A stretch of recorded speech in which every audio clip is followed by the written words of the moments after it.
जय हिंद दोस्तों, वंदे मातरम। देखिए, कुछ कहानियाँ ऐसी होती हैं जो इतिहास में दर्ज होती हैं और कुछ कहानियाँ इंसानों के सीने में जलती रहती हैं। आज हम एक ऐसे जख्म की कहानी आपको सुनाने के लिए आए हैं जो 100 साल बाद भी एक नासूर बना हुआ है। वो 10 मिनट जो भारत के इतिहास में सिर्फ कत्लेआम नहीं बल्कि एक साजिश बनकर दर्ज हुआ। आज से करीब 105 साल पहले पंजाब की सरजमी पर ऐसा ही एक कत्लेआम हुआ। न तलवार चली न बम फटा, बस बंदूकें गरजी और हजारों बेगुनाह लाशों में एक मैदान तब्दील हो गया। तारीख थी 13 अप्रैल 1919। बैसाखी का दिन था, खुशियों का त्योहार था, किसानों का पर्व था। लेकिन उस दिन पंजाब के अमृतसर में जमीन पर लहू बरसा था। ये कहानी है जलियांवाला बाग हत्याकांड की।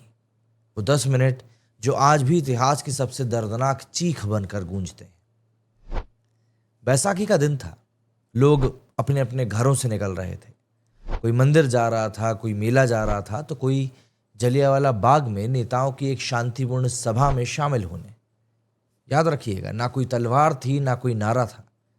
करीब 15 से 20 हजार लोग वहां पर जमा हुए थे। ना कोई हथियार था ना कोई नारेबाजी थी। बस एक ही चाहत थी, सिर्फ अपने नेताओं की गिरफ्तारी के खिलाफ आवाज उठाना। लेकिन एक शख्स था जिसको कि ये मंजूर नहीं था, या यूं कहें कि उसके ईगो पे भारी पड़ रहा था। General Dyer. जनरल डायर के दिल में कुछ और ही गुजर रहा था। शाम के करीब 4 बजे होंगे।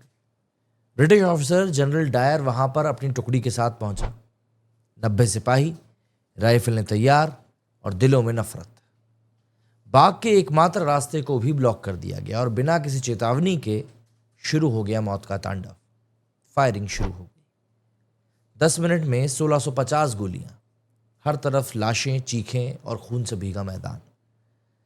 अब सवाल ये उठता है कि क्या जनरल डायर ने यह नरसंहार सिर्फ भीड़ को कंट्रोल करने के लिए किया, या फिर इसके पीछे कोई गहरी रणनीति थी। पहला शक तो यह था कि जनरल डायर ने जानबूझकर सिख सैनिकों को बुलाया ही नहीं था।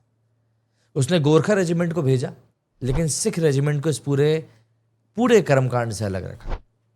कारण, क्योंकि डायर जानता था कि अगर सिख फौजी वहां होते और वो उस मौके को वहां पर ऐसा घटते हुए देखते कि उनके ही धर्मस्थल पर कैसे मासूम भारतीय मारे जा रहे हैं, तो उल्टा बगावत हो सकती थी।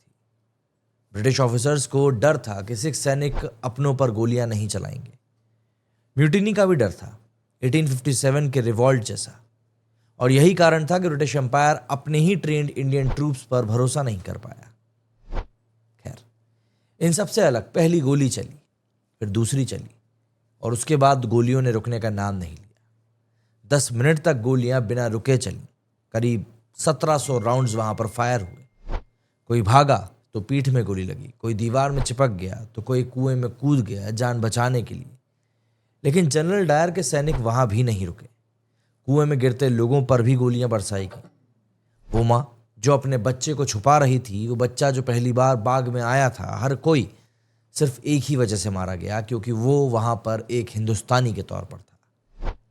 डायर ने, याद रखिएगा, वहां पर उस दिन सिर्फ गोलियां नहीं चलवाई थी, बल्कि उसने भारतीयों के दिलो दिमाग में एक दहशत भी फैलाई थी। जलियांवाला बाग का रास्ता ब्लॉक कर दिया गया था ताकि कोई भाग ना सके। ये सिर्फ एक जनसंहार नहीं था, बल्कि ये ब्रिटिशर्स की हुकूमत की एक साइकोलॉजिकल वॉरफेयर थी। ब्रिटिशर्स दिखाना चाहते थे कि देखो, हम इतने ज्यादा निर्दयी हैं कि अगर तुमने आवाज उठाई तो तुम मिटा दिए जाओगे। और ये डर पूरे देश में बना रहना चाहिए। 10 मिनट बाद जब गोलियां रुकी, तो वजह यह नहीं थी कि आदेश मिला था, बल्कि वजह यह थी कि गोलियां खत्म हो गई थी। बाग की मिट्टी तब तक लाल हो चुकी थी, हर कोना लाशों से पट चुका था। कुएं से सैकड़ों शव निकाले गए। दीवारों पर गोलियों के निशान तो आज भी मौजूद हैं। सरकारी आंकड़े बताते हैं कि 370 लोग मारे गए थे, लेकिन चश्मदीद बताते हैं कि हजारों से कम नहीं मारे गए थे। क्या बच्चे, क्या महिलाएं, क्या बुजुर्ग, हर उम्र के लोग वहां पर लाशों के तौर पर थे, जिनका कसूर कुछ नहीं था, जिन्होंने कुछ भी नहीं किया था। कारण सिर्फ इतना था कि एक आवाज उठाई थी और वो आवाज कई लोगों को पसंद नहीं आई थी। ऑब्वियस सी बात है, इतना बड़ा कांड हुआ तो दुनिया चौंक गई, भारत कांप गया। लेकिन ब्रिटिश सरकार तो ब्रिटिश सरकार थी, उसका क्या होना था। ब्रिटिश सरकार ने एक जांच बिठाई हंटर कमीशन के नाम पर। जांच के नाम पर ऑब्वियस सी बात है सिर्फ और सिर्फ लीपापोती ही होनी थी और कुछ नहीं होना था। डायर ने कहा कि मेरे ऊपर हमला हुआ था, मैंने आत्मरक्षा में ये काम किया। लेकिन जांच में सामने आ गया कि कोई हमला नहीं हुआ था और डायर ने जो किया वो पूरी तरीके से एक प्री प्लान्ड एक्ट था और कुछ भी नहीं।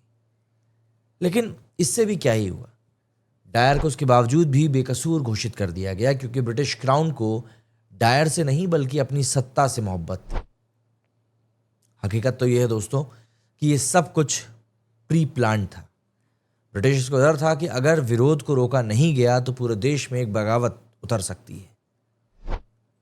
लेकिन वो कहते हैं ना कि जब भी कोई ऐसी चीज सामने आती है तो कोई ना कोई तो सिर उठाता ही है, और ऐसा ही यहां पर भी हुआ।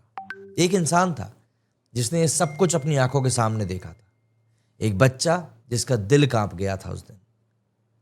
और इस घटना के करीब 21 साल बाद वो बच्चा लंदन पहुंचा और उसी डायर को उसने गोली मारी। इस बच्चे का नाम, जो कि अब एक जवान लड़का बन चुका था, नाम था ऊधम सिंह। 1940 में लंदन के एक हॉल में जहां डायर पार्टी कर रहा था, ऊधम सिंह ने किताब से एक रिवॉल्वर निकाली और जनरल डायर को वहीं ढेर कर दिया। और उसके बाद वो मुस्कुरा रहा था क्योंकि उसने जलियांवाला बाग का बदला ले लिया था सही मायनों में। ऊधम सिंह ने खुद को पुलिस के हवाले कर दिया और कहा कि मैंने इंसाफ किया है। उसने कहा कि मैंने बदला लिया है उन मासूमों के लिए जिनकी जान चली गई और जिनकी चीखें आज भी मेरे कानों में गूंज रही हैं। अब सवाल ये उठता है कि आखिर ये सब आज हम क्यों याद कर रहे हैं, या इन सब चीज़ों के बारे में हम लोग आज बात ही क्यों कर रहे हैं। देखिए, ये सब कुछ हमको याद रखना चाहिए। आज 100 साल बाद ये कहानी दोबारा किसी कारण से ही सुनाई जा रही है, क्योंकि आज जब हम लोग जात पात धर्म भाषा में बढ़ते जा रहे हैं, तब जलियांवाला बाग हमें याद दिलाता है कि हमारे पुरखों ने एकजुट होकर आज़ादी के लिए अपनी जान दी थी। आज जब जलियांवाला बाग पर एक मूवी आ रही है जिसमें कि अक्षय कुमार शंकरन नायर की भूमिका में है, जो कि ब्रिटिश ऑफिसर्स को कोर्ट तक घसीट कर ले गए थे, तो जाहिर सी बात है ये सिर्फ एक मूवी नहीं है बल्कि एक ऐतिहासिक जिम्मेदारी है। जलियांवाला बाग सिर्फ एक जगह नहीं बल्कि वो हमारे ज़मीर का एक आईना है।